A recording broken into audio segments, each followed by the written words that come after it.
Welcome to another episode of Expert Matters, where we bring you insights from professionals who have mastered their craft. Today, we have with us Sparsh Goyal, a seasoned product manager with experience at Incred, Sprinkler, and a huge experience and a background from IIT BHU. From building fintech products to mentoring aspiring product managers in the industry, Sparsh has navigated the fast paced world of product strategy with a mix of sharp execution and thoughtful reflection. So, in this episode, we'll dive into his journey, key lessons in product management, and how to avoid common pitfalls that most product managers face, especially in their initial years. So, if you're looking to break into product management or level up your career, this one is for you. First of all, thank you so much, Sparsh, for taking our time for this and giving us all the knowledge you have. Thanks, Shruti. Thanks for such a generous introduction. I believe things have just gotten started. There's still a lot to learn, but yeah, thanks for the introduction and thanks for having me. Looking forward to this conversation. Thank you so much. Before we start and delve into the questions we have for you today, can you just help us understand and also all of our viewers to understand about your journey in the industry, starting with your educational background? Yes, so I come from the capital city of Madhya Pradesh, the city of Lakes, Bhopal. Completed my education till class 12 from here. Got admission in IIT BHU, Varanasi for my BTech.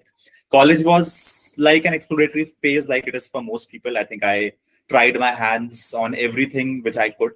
Tried photography, dancing, marketing, event management. Finally stumbled upon analytics in my third year during my internship at Oyo. That kind of ring a bell, okay, this is something which I can pursue as a career. I was good at numbers, so kind of made sense.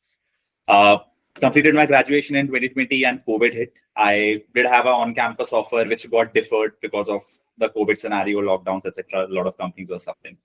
And that was the time the entrepreneurial bug hit me. I think every school, college guy has this idea in mind. I want to start a business with my school friends or college friends, etc. I thought let's get that into action. So I called up 3 of my school friends, very close friends of mine. Hey, I have this idea. Let's do something. Anyways, it's COVID. We all are sitting at our homes, and that's how Catchy Grooming was born.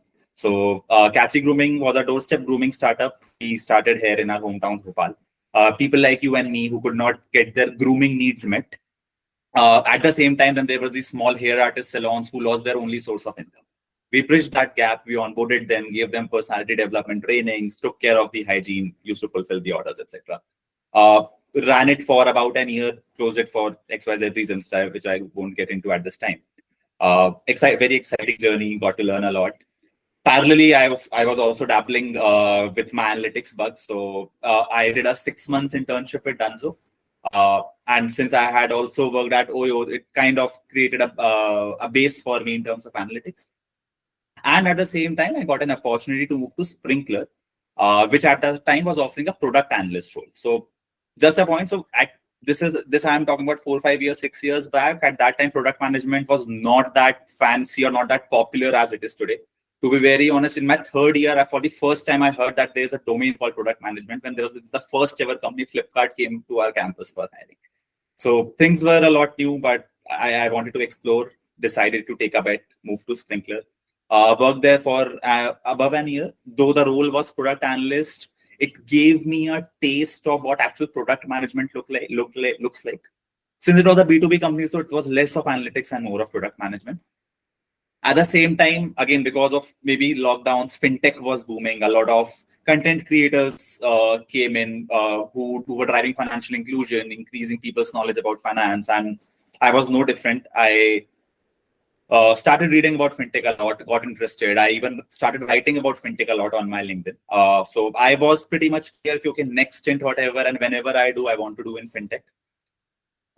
After spending over an year at Sprinkler, I decided, okay, I want to get into fintech, and then Incred happened. I think I was at the right place at the right time. At that time, Incred was not that big, wasn't doing a lot of branding, but just seemed interesting. Product seemed interesting. I thought I'd take a bet. Joined Incred as an APM, Associate Product Manager. And I was with Incred for almost 3 years, almost felt like a graduation when I left, since I joined as an APM, left as a Senior Product Manager. A very exciting journey, got to work on some very interesting problem statements, some very intelligent, knowledgeable and helpful people, Even I have left, I still have a lot of good friends. And I have mentors there who have mentored me at INCRED. So INCRED is a very important part of my journey. And yeah, that pretty much sums up my journey till now. Beautiful. Uh, I'm sure, Sparsh, when you transition from analytics to product, though the transition was very smooth, but it just sounds very smooth. I'm sure there would be some challenges you faced. And would you like to talk about those challenges which you faced when you shift from a domain to another, and how did you overcome them? That's a good question. And as you rightly said, maybe I was lucky enough that it wasn't that challenging for me at that time. And I'm sure it has become a lot more challenging now because competition has increased, the role has gained popularity. And the biggest challenge in product management is that it's hard to evaluate a candidate. In almost every other field, you have tangible or tangible skills or technical skills on which you can judge a candidate. In product management, generally it isn't. There isn't. So there's a small point which comes to my mind. So I have worked with several product managers in my last 5 years of experience. The best product managers I have worked with are the ones who are great with data. So personally, if anyone asks me, okay, how to foray into product management, especially if you are a fresher, I always suggest that analytics is a good entry point. And now it has become in that sense a bit easier because now there's enough product analyst kind of a roles which give you an intersection of analyst and product, which then generally the career path is from a product analyst you become a APM or a PM, then a senior PM, etc. So it seems like that's a good way. Other thing in general that you need to take care of while if you are trying to get into a product management is good observation and curiosity. I think that is that's the smallest thing which most people kind of miss out, and that is essentially what even people evaluate on, or your interviews evaluate you over. So be curious, try to understand why are things the way they are. We are surrounded by digital applications. We are interacting with different products. Start questioning the why. Once you start understanding that why, you start understanding the people for whom those products are built. And I think that's how you slowly create a mindset, train your mind to think like a product manager. Although I don't say that this is only a job of a product manager, but because of the nature of our work, I think this is one of the most important things to do. So yeah. Amazing. Sparsh, you must know that the product manager as a role, as a domain, or maybe as an industry has grown from the recent a few months or maybe a few couple of years. Not much was hypened up last year in 2024. But post April 2004, product manager as an industry has started growing, and a lot of awareness has also come into the industry. So earlier certification courses were there in product management, but now MBA specifically have been specialized and customized into a product management role. So when there was a time when 6-month or 8-month certification programs were conducted of program management or product or project management. But at now, when we look in the industry, curriculum has been designed in a way where students are learning for 2-3 years the specific course of product management as a general specialization, when there was a 6-month gap as well. So the industry has evolved, the education has evolved, and the role, of course, has evolved. So when so many products, so many features, and so many jobs have been developed in the industry, and a lot of product managers end up working on majorly revamping the existing products nowadays. But everybody wants to build a cool product because it sounds so cool when we talk about it, that I've built a product or maybe I've built a feature, right? So when you sit on an ideation of a project, different product managers have different approaches of ideation, to be very specific. What is your specific approach to taking a product or a feature from an idea to execution? So I think the most important part is figuring out or understanding what problem you are solving or what user need you are catering to, and spend your maximum time on it. Talk to customers, see the data, get deeper into the problem that you are solving. And so we used to say this in INCRED. So don't even write a single line of code and iterate everything on paper. And there are good thing is social media has given us a lot of ways of validating our ideas. There are so many examples where companies just kind of create some dummy page where you, or clicking on it, where you go to maybe some broken link, but it gives them an idea. Okay, how many people are interested in it? You would have heard of this company. I'm not sure. This Liquid Death. So it's a canned water company. If you see interviews of its founder, they did a pilot without even making a single product. They just ran some ads, created a commercial. In 4 months, they judged okay, how much of a demand this product has, and then they finally sold their first can of water. So there are bunch of ways. So I think the most important thing is understanding the problem, getting deeper into the problem. Once you understand the problem, then the second step is form hypothesis. Now I'm speaking from a product manager lens. Let's say you are in a company, you have a problem to solve. You understood the problem, form some hypothesis. Generally, it's a human tendency. Once you understand the problem, you have some or the other solutions in mind. Figure out ways to validate those hypotheses. As I said, talk to people, validate it via data, etc. Once you have done that, then generally a good way is figure out who else is doing this or something similar to this in the market. As a thumb rule, I generally like to believe there's no problem is new problem. Such a big world, big industry, that if at least someone would have solved it or trying to solve the same problem somewhere or the other. It's just about you finding. And now with a lot of tools available, it's not that hard. Figuring out what the problem is, then you finally jump to solutions. So typically that's the approach. And again, I would emphasize on the point: you spend the maximum time on understanding the problem. Solution automatically comes up. So that's the approach which I follow. That's what I recommend to my teams as well. Understood. While we are talking about it, we understand that each and every industry has different parameters, demand, customer feedback loop, and of course the problem solving abilities, analyzing the competition, because each and every industry of course has different kind of competition companies. How do you prioritize your frameworks when you talk about any specific feature? Say for example, how do you decide what features to build next, or especially when multiple teams have competing priorities on it? That's a good question. So I'll answer the second part first. So different teams having competing priorities is not a good state to be in. At the end of the day, as a team, as a company, as a product, typically you have a single end goal. I want to make this business successful. I want to make this product successful. So it's important that everyone has this ingrained that we are all working towards a common goal. Then once that is done, I think every prioritization is essentially a function of effort impact curve. So that's what whatever you want to build, you need to place it on a 2D axis of effort versus impact. How does it fit in? And one another component which I prefer adding is think from both short-term and long-term lens.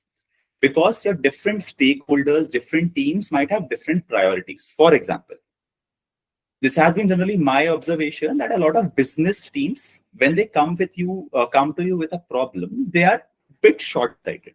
And I'm not saying that's wrong, because they care about business every day, every week, every month. One month, the business goes down. Or basically, if they don't sell your product, then there's no point of a tech team or product team developing a product or a new feature. So it's important for them to think from a short term, but then as a product manager, it's your responsibility to figure out what's important in the short term and what's important in the long term. So every feature prioritized. So as I said, number one, make sure that everyone is aligned to a common goal. Generally, there shouldn't be competing priorities. There can be edge cases, but generally there shouldn't be. And then prioritization should happen on these three parameters: effort, impact, and divide them in short term versus long term. Understood. Wonderful explanation. Product managers, of course, they need to work with almost each and every team in the company. That sounds fancy to hold networks in each and every team or department, but it isn't a piece of cake. We all understand. Because especially the expectation management is the biggest challenge. And when it comes to the senior or top stakeholders, it becomes even difficult to manage the expectations. So my question to you next would be, how do you balance the need of each and every department, or for say team, and of course how do you manage the stakeholder management when it comes to conflicting expectations? I think the most important thing here is First, understanding and absorbing the fact that no one is here to make your life harder. Everyone has good intentions. Everyone is moving towards the same goal. And this is an important part because this is something which I learned the hard way, because there are always hard conversations with stakeholders, and it's very common to get irritated. Oh, this guy does not understand what I'm saying. If what I'm saying is right, but he's saying something else, etc., etc. The first thing is absorbing that. Second, I think one important thing here is, which is often not given enough importance, is the art of storytelling. In any role which is more soft skills dominant than hard technical skills, I think storytelling is very important. And I'll tell you what I mean by storytelling. Different stakeholders, different people, while everyone wants to reach to the same goal, care about different things. In a lending setup, I have a risk team, I have a business team, I have a collections team. My risk team cares about minimizing the risk of my product. My business team cares about growing the business of the product, and etc., etc. Now, if I want to build something, it's important how I weave my narrative accordingly so that the other person feels that he's getting what he wants. So understand what motivates the other person and weave your narrative accordingly. And then eventually, since everyone is working towards the same goal, delivering what is needed. So I think that's the best approach. Almost every time works. And again, corner cases for everything. So amazing. See, when we talk about ideation to execution of a product, we just spoke about a lot of art of storytelling. We talk about stakeholder management, conflict resolution, and of course, expectation mismanagement. But when you talk about performance management in a product building, so product management, or maybe from the process of from ideation to execution, it's not a straight road. We all understand that. It's a very super complex and very vague process. So in this scenario, what all matrices or maybe specific product matrices do you focus on to determine whether the product or a feature it is successful or not? That's a hard one, because I don't think there's a single answer to this, because the metrics that you track that determine the success or failure of a product vary a lot from product to product, feature to feature, even company to company. But there's I won't say a framework, this is a way how I think of it, something which I learned from some of my seniors. There are always two sets of metrics. There are input metrics and output metrics. Input metrics are what you control, and output metrics are what you watch. They are outcomes. For example, I'll again give you an example of a lending business as only. So controlling a funnel, how many people submitted a loan application, out of that, how many actually got a loan. The funnel conversion is an input metric for me. This is something which I control as a product manager. How many disburse, finally, how much loan that I disburse, or what are my risk numbers? What is my NPA? These are output metrics. These are my watching metrics. So whenever you are working on a feature, think of what you can control and what you can't. Divide your metrics in the two, and it's always good to have those metrics clear in your mind again before even a single piece of code is written. And it links to the same thing, right? What user need are you solving for? What problem statement you are solving for? The feature that you are building or the product that you are building should move a metric, and that should be a metric which your customer cares. I think that's how I would answer it. Otherwise, it's hard to be specific about what metrics to track. Understood. Can you share some of the major challenges which PMs face daily or maybe usually, and how do you navigate them? Okay, I can think of a bunch of them. I think the biggest one for me, the most challenging thing is context switching. As you said, product managers work with different teams. I am sure every day I have at least 10 to 12 meetings. So 90% of my day just goes in meetings. If I am in office, it's offline meeting. Otherwise, I'm on a Google Meet or a Zoom call, etc. There are 5 different things with which teams are working on, and every call has a different context. So that context switching is very draining for your brain. One way I've tried to solve it, I'm still experimenting with it, is so Google gives you this option. Google, on your Google Calendar, you can have 5 minutes or 10 minutes buffers between each meeting. So instead of a 30-minute meeting, you have a 25-minute meeting. Instead of a 1 hour meeting, you have 15 minutes meeting. So that 5-10 minutes gives you some breathing space. You take a pause, okay, revisit what was discussed in the last meeting or what you want to discuss in the next meeting. Helps a bit, but I'm still figuring out how to manage this. Uh, Second, I think, is the same thing, having hard conversations, because you talk to people from every background. So right from a sales guy or the lowermost person who is working on a product to right to a business head or a CEO. When you're talking with everyone, has a different capacity of technical understanding, of problem understanding, etc. So you have to rewire your brain while talking to different type of people. So that also becomes challenging at times. Uh, yeah, I think those are my top two, but I'm sure there are a lot more. Great. Would you like to talk about some rookie mistakes, which especially aspiring product managers they should avoid? Okay.